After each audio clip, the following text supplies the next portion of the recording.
And I felt like for a lot of the players that are here now, a lot of the players that played with me, some of the guys that were going out when those players were coming in, I just felt like we needed to bridge that gap. I feel, like Coach Ray said earlier, the tradition of the program is so great. And we don't know enough about each other.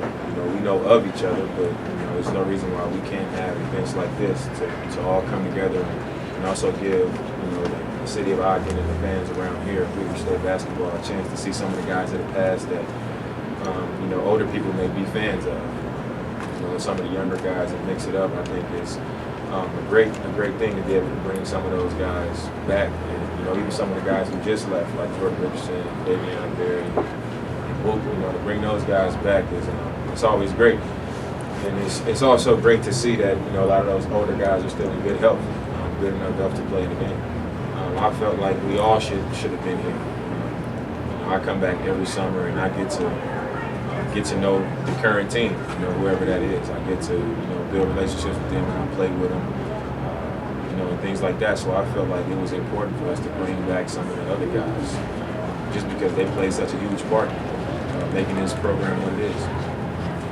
I think it was really important for him to be there. I was really glad that, we made it a big deal over the last couple of days that we talk all the time with my current players. I talked about it with Damian's team, that it's an honor and a privilege to play in a program like Weaver State. It's not an entitlement. This is something that's an appreciation, and I want them to know the history. I want them to know the great players. They all know Damian, obviously, but they need to get to know Eddie Gills and what he meant to the program, and Jermaine Boyette's, and all the way down the line, on and on and on. And so I thought it was important for them to meet these guys, which they had a chance to do, and then understand what they meant to our program.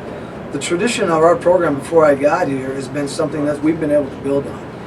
And then obviously as we got going and Damian came through our program, now we try to build on it. But to me, it's always important for them to understand that it's a terrific honor and a terrific privilege to play in a program like Weaver State. We don't take it lightly. It's an honor and privilege for me to be the coach. And they need to understand. And you know what I think our guys do, and we talked a lot about these great players over the last 2 years. Embrace it, play for them, play for the tradition, play for the guys that came before you, and take great pride in it. So I thought it was important, and I think we got some guys that understand that.